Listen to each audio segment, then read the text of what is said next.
5 दिसंबर 2025 से अभी आने वाले समय में बृहस्पति आ रहे हैं मिथुन राशि में और अपना रेट्रोग्रेड ट्रांजिट में अभी वो फिलहाल हैं और वापस कर्क राशि को वो छोड़ रहे हैं कुछ समय के लिए और फिर वो वापस कर्क राशि में प्रवेश करेंगे जून में। तो हम इस वीडियो में चर्चा कर रहे हैं मीन लगन वाले जातकों के लिए बृहस्पति का ये आपको अब अंतिम आशीर्वाद होगा मिथुन राशि में जब वो प्रवेश कर रहे हैं 5 दिसंबर को। तो आपके चार्ट के हिसाब से बृहस्पति आपके 4th हाउस में आ रहे हैं और आपके 5th हाउस को वो छोड़ रहे हैं। 5th हाउस को छोड़कर पीछे आना, बिल्कुल आपके 4th हाउस में आना, बृहस्पति का ये बहुत इंपॉर्टेंट रोल होगा इस ट्रांजिट में। तो आप अपने चार्ट में देखिएगा आपके लगन में, आपके 10th हाउस में या आपके 4th हाउस में क्या कोई प्लैनेट बैठा है। तो अब उन प्लैनेट्स का जो मेजर रोल रहेगा कहीं ना कहीं बृहस्पति पर उनका इम्पेक्ट पड़ेगा और वो प्लैनेट्स का जो भूमिका है आपके लिए वो काफ़ी ज़्यादा बढ़ जाएगा। बृहस्पति यहाँ 4th हाउस में आ रहे हैं। 4th हाउस यानी आपका सुख स्थान। तो आपके 4th लॉर्ड आपके बुध कहाँ बैठे हैं या फिर 4th में आपके कोई क्या प्लैनेट बैठा है, क्या वो बृहस्पति के साथ बहुत अच्छा मित्रवत है या नहीं है, या राहु केतु जैसे प्लैनेट आपके 4th में बैठे हैं, ये सब आपको चेक करना होगा। देखिए 4th हाउस में बृहस्पति आ रहे हैं और वो क्योंकि लगन के स्वामी और आपके 10th हाउस के स्वामी हैं। अब आप ये देखिएगा कि जब से बृहस्पति ने प्रवेश किया था पहले मिथुन राशि में, तो लगभग 14 मई को प्रवेश किया था और उस टाइम से लेकर जब तक बृहस्पति कर्क राशि में आए और कर्क राशि के बाद अब वापस आ रहे हैं, तब तक के लिए आपने कौन कौन सी ऐसी प्लानिंग्स की हैं अपनी लाइफ में, जो आपने निर्णय लिए लेकिन आप अपने निर्णयों पर खरा नहीं उतर पाए या अपने प्लानिंग्स को आगे नहीं बढ़ा पाए, किसी भी वजह से आप अपना कार्य शुरू नहीं कर पाए या आपको रिजल्ट नहीं मिला, आपको कोई व्यवधान आ गया, आर्थिक रूप से कुछ समस्या आ गई या अन्य कोई भी व्यवधान आपको आ गया हो। देखिए बृहस्पति सुख स्थान में आ रहे हैं और वक्री होके आ रहे हैं, तो कोई ना कोई ऐसा पेंडिंग काम अब आपका बनेगा जो आपका पहले नहीं बन पाया पिछले ट्रांजिट में। इसके साथ साथ ये जो ट्रांजिट होगा, क्योंकि ये एक नॉर्मल ट्रांजिट नहीं है, इसलिए बृहस्पति बहुत ही अच्छा इम्पैक्ट यहाँ देने वाले हैं। अगर आपके बृहस्पति चार्ट में बहुत ही वेल प्लेस्ड है और आपका 4th लॉर्ड भी अगर बहुत वेल प्लेस्ड है चार्ट में, तो ऐसा बृहस्पति आपको एक बहुत मेजर चेंज देगा। एक आशीर्वाद की तरह बृहस्पति यहाँ पर आपके लिए आ रहे हैं।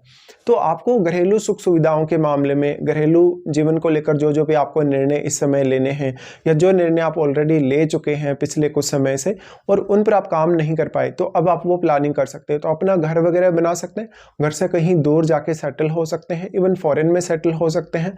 इसके साथ साथ घर के सदस्यों के लिए आपकी कोई जिम्मेदारी थी अपने माता पिता के लिए, इवन अपनी पूरी की पूरी फैमिली के लिए, जो आप पूरी नहीं कर पाए, तो इस समय आप वो कर सकते हैं।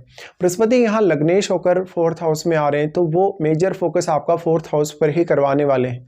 इसके साथ साथ क्योंकि अब वो 10th लॉर्ड है, इसलिए आपके करियर में भी इनकी भूमिका काफ़ी ज़्यादा आपके लिए बढ़ जाएगी। बृहस्पति यहाँ 4th हाउस में आ रहे हैं, तो जो भी प्लैनेट आपके 4th हाउस में बैठा है उसका काफ़ी मेजर इंपैक्ट पड़ेगा बृहस्पति पर। हालांकि ये बृहस्पति उन लोगों को अब सबसे ज़्यादा सपोर्ट करेगा जिनका ऑलरेडी बृहस्पति रेट्रोग्रेड कंडीशन में है, लेकिन उन लोगों के लिए भी बृहस्पति का ट्रांजिट काफ़ी अच्छा माना जा सकता है जिनका सामान्य स्थिति में बृहस्पति है चार्ट में। लेकिन बृहस्पति आपका बस वेल प्लेस्ड होना चाहिए, क्योंकि ये जस्ट नॉर्मल ट्रांजिट नहीं है। तो इस ट्रांजिट को समझना आपके लिए काफ़ी जरूरी है। ये एक ऐसा ट्रांजिट है जहां पर आपके जो रुके हुए काम है मेजर तौर पे बस वही पूरे होंगे। और इवन आपको अगर आगे के लिए कुछ प्लानिंग्स करना है, फ्यूचर के लिए कुछ प्लान करना है आने वाले समय के लिए, तो अब आप वो कर सकते हैं। लेकिन यहाँ पर मेजरली जो भी आपके कार्यों में बाधा पहुंचे किसी भी वजह से, किसी भी रीजन से आपको काम में रुकावट आई या कोई ना कोई व्यवधान आया, तो आप उन्हीं कार्यों पर ज़्यादा फोकस करें, उन्हीं कार्यों को सबसे पहले बनने की संभावना होगी। यहाँ पे बृहस्पति अपना एस्पेक्ट डालेंगे आपके अष्टम पर एस्पेक्ट डालेंगे, तो ये उन लोगों को काफी मदद करेंगे जो अकल्ट से जुड़े हैं, रिसर्च वगैरह से जुड़े हैं, किसी भी प्रकार से डायरेक्टली इनडायरेक्टली उनका संबंध है वो अष्टम भाव से।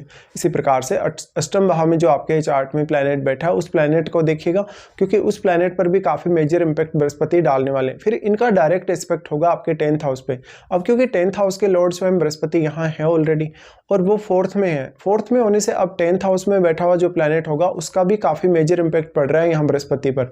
इसके साथ साथ बृहस्पति आपको कैरियर में सही निर्णय लेने के लिए प्रेरित कर रहे हैं, कैरियर में आगे बढ़ने के लिए भी, लेकिन उसके साथ साथ आपकी डोमेस्टिक या आपकी घरेलू लाइफ में भी एक अच्छा बैलेंस क्रिएट करेंगे और आप जो मेजर निर्णय ले रहे हैं अपने घरेलू जीवन या अपने कैरियर को लेकर वो काफी अच्छे से ले पाएंगे बृहस्पति। क्योंकि अब लगन के भी स्वामी, लगन के स्वामी होने से मेनली आपका फोकस होना चाहिए घरेलू मामलों पर।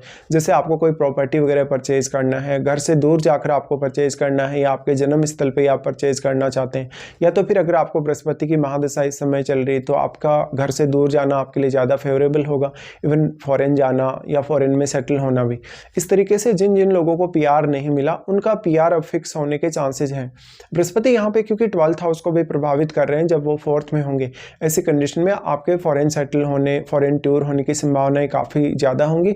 और क्योंकि 10th हाउस भी यहाँ कनेक्ट हो रहा है आपके 12th से, इसलिए कैरियर में मेजर सक्सेस मिलने के लिए ये ट्रांजिट बहुत इंपॉर्टेंट होगा।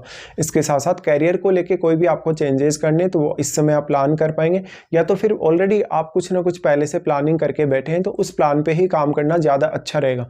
लेकिन फिर भी बृहस्पति एक मौका दे रहे हैं वक्री होने की वजह से आपको कि आप नई भी प्लानिंग कर पाएं अब। लेकिन जब वो मार्गी होंगे लगभग 11 मार्च को जब मार्गी होंगे तो आप अपनी प्लानिंग्स पे अच्छे से वर्क कर सकते हैं उसके बाद भी, और उसके बाद भी लगभग आपको 2 जून तक का टाइम मिलेगा। तो पर्याप्त समय यहाँ पे बृहस्पति आपको दे रहे हैं।